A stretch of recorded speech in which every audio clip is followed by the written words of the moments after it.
What is up, and welcome to Beyond the Arc. As always, I am your host, Brandon Silvers. Okay, first things first, a little bit of housekeeping on the front end. For those of you who listened to the podcast last week, I did a terrible job of explaining that I had also released a video version of the podcast on YouTube. And by terrible job, I meant that I didn't mention it at all. So that is my bad, but yes, go check it out if you like watching podcasts. The channel is Beyond the Arc with Brandon Silvers. Shout out to Brett Gosnell for joining me on that.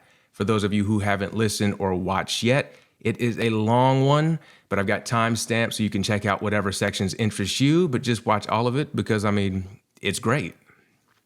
Now, in case you couldn't tell, I'm still learning how to use the equipment and everything, but the plan is to transition to offering a video option for everything in the Beyond the Arc with Brandon Silvers universe.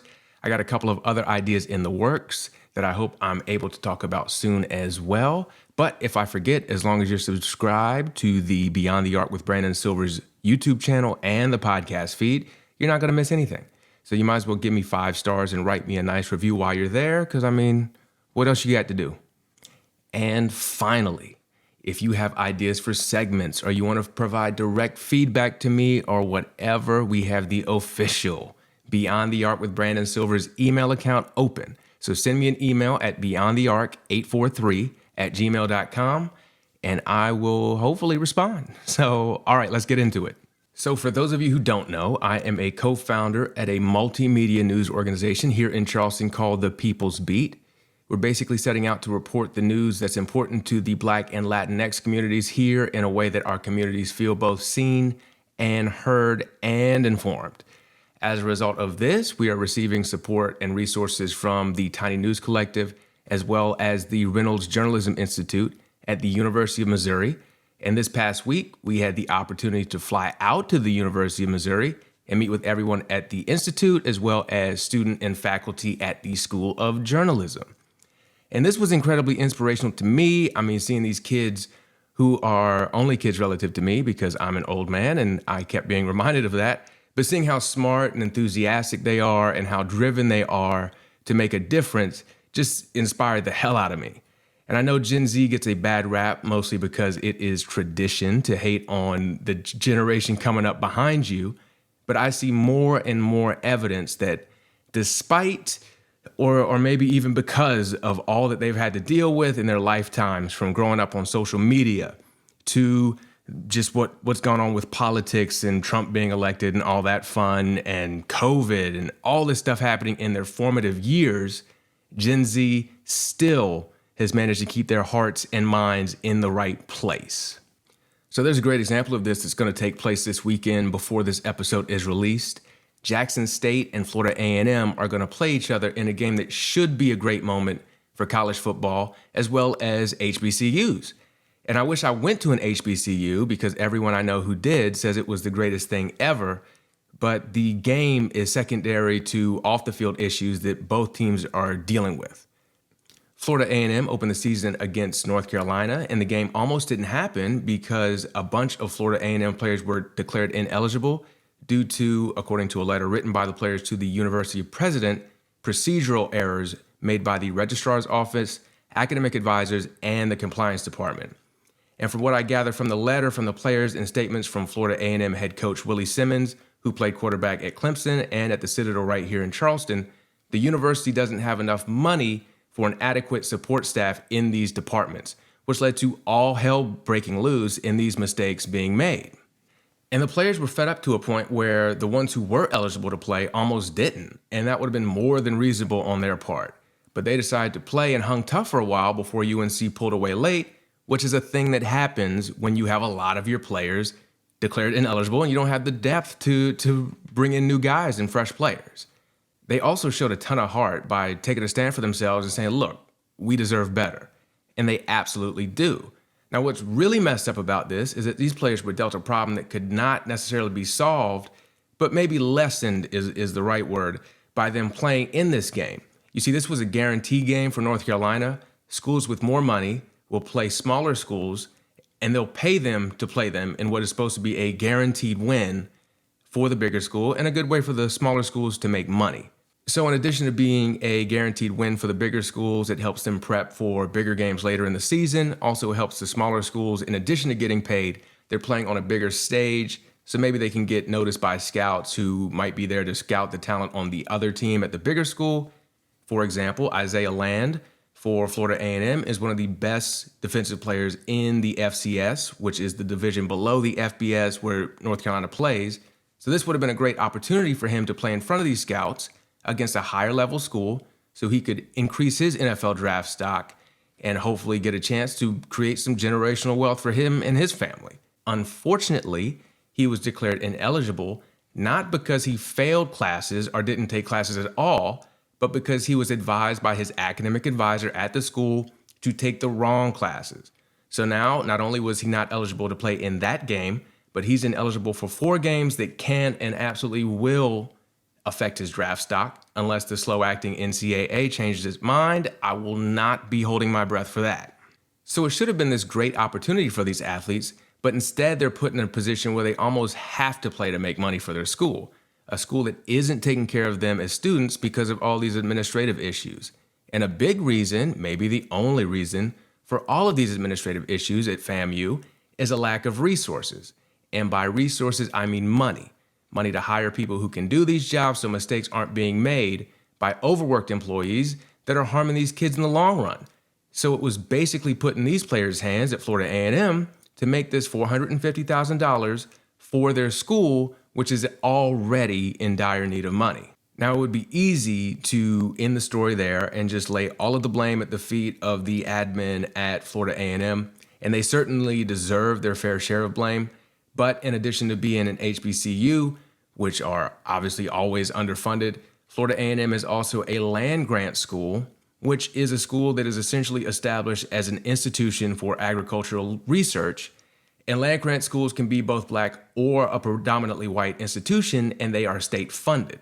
Now, please go have a seat, as this may come as a shock, but black land-grant schools are woefully underfunded when compared to their same state land-grant predominantly white counterparts. Susan Adams and Hank Tucker took a look at this for a Forbes article entitled, "For HBCUs Cheated Out of Billions, Bomb Threats Are the Latest Indignity," back in February. The primary focus was a rash of racially motivated bomb threats that HBCUs have been receiving, but they also compared per pupil state funding between predominantly white land-grant schools and HBCU land-grant schools since 1987, and on their list, Florida A&M was the second most underfunded HBCU land-grant school behind North Carolina A&T. They found that if FAMU had been funded equally to their predominantly white in-state counterparts, they would have nearly $2 billion with a motherfucking B more dollars. Now, I've never had $2 billion, and I've never run a college or university, but I can imagine it would go a long way towards solving a lot of the issues that Florida A&M and other HBCUs are having. But I want to bring it back to the players, not just because, according to their letter to the FAMU president, they only decided to play, not for the institution, but for their families, teammates, classmates, rabid fan base, and coaches, but because they had the nerve to stand up for themselves in the first place and demand what they deserve. And shout out to Coach Willie Simmons for having their back and empowering them to do so. Not only because it's probably risky for both him and his staff, but, and I'm speculating here, he's probably doing things a little bit differently as the head coach than what he experienced when he played. If you remember the Alvin Johnson interview I did way back, Willie was on that team with Alvin when Alvin was talking about his experiences with coaches, and I can't imagine there was a ton of player empowerment going on there.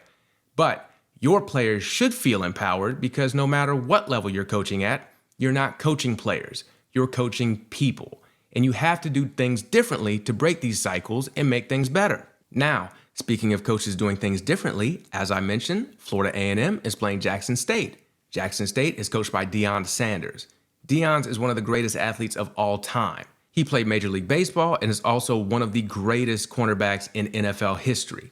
He's always had this super confident look at me persona, and speaking from personal experience, people don't like that, and they think it makes you a bad person or whatever. But he's done a lot to dispel this, in my opinion, at least at Jackson State, where he's used his knowledge and personality and fame to bring recognition, big-time recruits, NIL money, all that to Jackson State. And I haven't researched this, but I'm pretty sure he's the only HBCU coach to ever have an Aflac commercial, and I'm pretty sure Nick Saban is the only other college football coach to have one. So he's doing all these great things, but now he has to prepare his team for this game without water.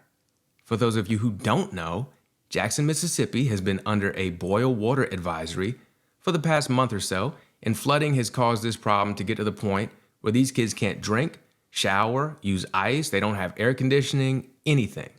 And not just the kids, but most, if not all, of the residents. And this isn't some small town. This is the capital of the state. It is 2022, and the capital of a state in the United States of America does not have the infrastructure in place to provide water for its residents. That is absurd. And I can imagine it's a huge coincidence that this is a place where over 80% of the population is Black. I mean, we saw it in Flint, Michigan. We see it all over the country. The Gullah Geechee Corridor. Environmental racism is very real. Just like the underfunding of HBCUs, this is a systemic issue. Hard for me to say, but I believe it. And I say issue, not problem, because I believe the system is working exactly as it was intended to work. But again, this is a story of resilient Zoomers. These kids are somehow planning to play. If you have lived in this hot-ass, humid-ass South and had your AC break for even a couple days, you know how exhausting you feel all the time. To add on to the fact that they don't even have water to drink either, I cannot imagine going and playing in a football game. And I'm not even that confused as to why they're wanting to play in these conditions, because I can't tell you the amount of times I stepped on the court to play basketball simply because I love the game and it was an escape from all my real life problems. So I trust Deion and the staff there to make sure nobody's health is in jeopardy. And Deion is trying to make arrangements to get his team out of there so they can get some relief from this before game time. And he's drawing national attention to that problem, which I guess is another good thing about sports. I mean, how many other people would know about this story if it wasn't for college football? So I look at a Deion Sanders and a Willie Simmons, and I want to do what they're doing in terms of helping this next generation feel empowered so they can get out here and make the world better, because they can. And this feeling of doing whatever I can to help make it a little bit easier for them kept coming up at Missouri when I'm sitting in a slam-packed National Association of Black Journalists student chapter meeting, or excitedly and incoherently rambling to Dr. Porter's cross-cultural journalism class, or listening to the RJI student fellows recognize the importance of journalism, and more importantly, the importance of fixing journalism so it's better for all of us. So shout out to Gen Z, and for all you non-Gen Zers, stop using horizontal videos because it makes them laugh at us. And I'm still cool, right? So shout out to y'all for listening. This has been another episode of Beyond the Arc with Brandon Silvers. Don't forget to subscribe, rate, review, and share. And go check out the Beyond the Arc with Brandon Silvers YouTube channel. If I have any luck editing this video, it will be up on there as well. And I will catch you next week.